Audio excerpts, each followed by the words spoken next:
What's going on, guys? It's Adonis. Now, a lot of you have been asking me my thoughts, obviously, on Dragon Ball ending, but more importantly, will it come back? And is there any evidence of it coming back? So in this episode, I'm going to talk about my top 5 reasons why Dragon Ball Super is coming back. Here we go. Now, if you guys are fans of Dragon Ball Super, make sure you hit that subscribe button and you have notifications turned on so you don't miss any future content. Now, before we get into it, huge shout out to all the patrons. If you haven't checked out the Patreon page, head over there, check it out, select a tier, let's go. And also, if you haven't checked out the merch store, I'll leave a link in the description so you guys can grab a t-shirt. I have some custom designs coming as well, so stay tuned for that. Now, in this video, I'm going over my top 5 reasons why I believe Dragon Ball Super, or whatever it's going to be called, will be coming back after the movie is released in December. Now, also keep in mind, none of this information has been confirmed by Toei. There's no press release on this. These are just things that I've noticed in the series that I believe they just kind of left wide open to actually move further with the story. Now, these aren't listed in any type of order, just the 5 things that I've realized that I think the next sagas could be built off of. So let's get into it. So first, we're going to talk about Gohan's new ultimate form. Now, if you guys remember the episode when Gohan and Goku were fighting on Earth before the tournament, Gohan wanted to test his power against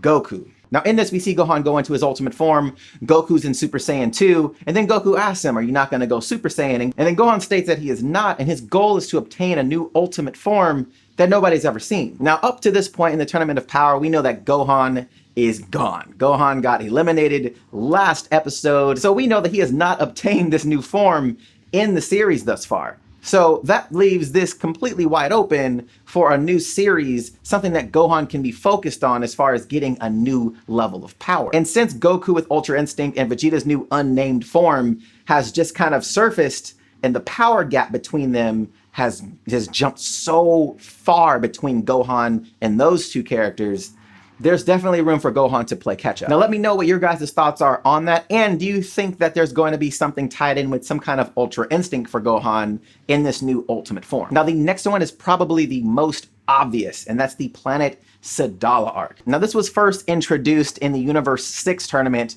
when Cabba meets Vegeta for the first time. Now, obviously, this was a really cool moment, one for Vegeta fans, because it furthers his character so much. Again, I am a massive Goku fan. He's probably my favorite character in all of fiction. However, it is undisputed, it is non-negotiable, non-debatable. Vegeta is the most developed character in Dragon Ball, and this just furthers his story and makes his story so much more interesting. Now, we already know that Cabba had stated he wanted to introduce Vegeta to Planet Sadal. We see in the Tournament of Power that Vegeta is trying to keep his promise. At least this point in time, Vegeta is still in the tournament. And the reason why he transformed was because he wanted to keep his promise. Now, I know some people were saying that's really not that powerful, but think of it. This is kind of like a redemption for him. His people got eliminated by Frieza. This is his race, but from another dimension, another universe. So to him, it's like losing his people all over again. So his idea was, look, I'm going to get through this tournament. I'm going to wish you guys back because I didn't have the ability to wish them back in Universe 7. That way I can visit my people. I can visit my home. I thought it was genius. Now, number 3 is something that I feel gives you way more opportunities, and that's the remaining 4 universes that were not in the Tournament of Power. Now, people tend to forget that there's 4 universes that were exempt from this tournament because their mortal levels were so high. Now, some people obviously kind of argue this because they're saying, well, if Universe 7 is so weak, why are they still in the tournament? But keep in mind, it's an average over the entire universe, how strong people are. So if you have a higher mortal level of your entire universe, that means there's people in that universe that, one, are far superior to the one in Universe 7, but at the same time, the average, the regular person in that universe, their level is significantly higher as well. So there is going to be people that are way stronger than them that are going to bring that mortal level up. And that's probably why Universe 7 is so skewed. We have Goku, Vegeta, Frieza, and 17 that are really pulling their score, but everybody else is so much weaker than them. People that are no match for the Z Fighters that are significantly weaker. So the other 4 universes may have really strong characters that we still have yet to be introduced to. Now, a hunch that I have, and the character that I think that they were talking about that is stronger than a God of Destruction, may not be Jiren. Now remember, we stated that the God of Destruction of whatever universe, okay, there's a mortal that's stronger than this guy. And that guy beat Beerus in an arm wrestling match.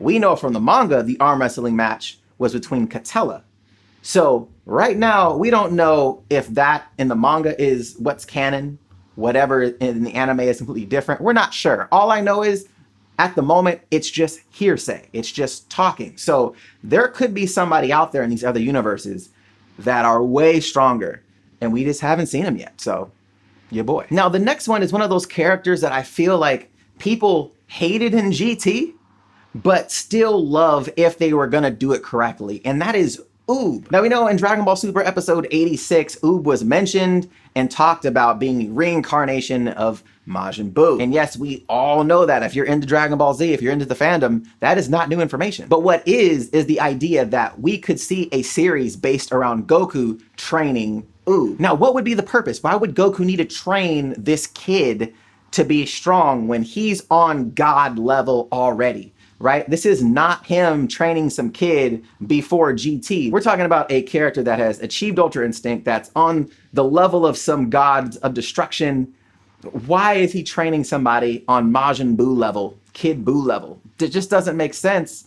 So there could be a story there that they can, develop, maybe turning him into the new hero and maybe Goku and Vegeta becoming the god and the angel of Universe 7. Who knows? I'm just spitballing. But an Oob arc could be very interesting, especially since they love keeping kids in the series and Goten and Trunks just tend to stay the same age for whatever reason. They should be a lot taller than what they are right now. Let me know what your thoughts are on the Oob arc. I think that could be really, really interesting. And if you guys have story ideas, let me know as well. Now, last but not least is the rematch against Beerus. Now, I know a lot of people are stating that Goku is now stronger than Beerus. I do not think so. I don't think that that's the case. I hope it's not the case, because I feel like right now Goku is tapping into stuff, right? He's tapping into Ultra Instinct. They never said that Beerus doesn't have the ability to do so. We just know that he hasn't mastered it. So having Goku fight Beerus right now or in the next arc to see how much stronger Goku has gotten since the beginning of Dragon Ball Super would be awesome. When they started Dragon Ball Super, it was based on the Super Saiyan God. Can Goku become the Super Saiyan God to become Beerus's rival? And so far, Goku is not Beerus's rival. He's not. He hasn't shown any feats that meet that show that. Beerus has not said anything. Whis has not said anything saying, hey, he can now rival your power. Or, hey, this character is stronger than you now. That has not been said at all. So I think that'd be something dope to see Vegeta or Goku testing their new abilities against the God of Destruction. And we can really get more of a baseline, guys, to see how strong Beerus actually is. With Goku's new power, Vegeta's new power, what that looks like. Will Beerus be going 100%? Who knows? And also with that, having them master their forms in the process. Maybe he's training with Beerus now. Who knows? All I know is it'd be really dope to actually see a rematch. But I want to know your guys' top 5 ideas or top 5 reasons why Dragon Ball Super will be coming back. Let me know in the comment section down below. And if you agree with any of mine, let me know which one you're digging the most. And if you haven't subscribed to the channel yet, make sure you guys are subscribed, have the notification bell turned on so you don't miss any future Dragon Ball content. And just an update, I did get a PS4 Pro. I will be playing Fighter Z. I'm just trying to get all this stuff set up for the stream. So hopefully I can start streaming tomorrow. Just depends. I'm a day earlier than you guys in Australia, so I should be getting the game tomorrow. I'm gonna try my best. It's just a lot going on. But stay tuned. Let me know what you guys want me to do with Dragon Ball Fighter Z. Also, if you guys play it, if you're on PlayStation, let me know as well in the comments so we can get that stream on. But if you guys like this video, hit that thumbs up button, show your boy some love. And if you want to check out my latest videos, the links will be right here to the side. All right, guys. Till next time. See you later.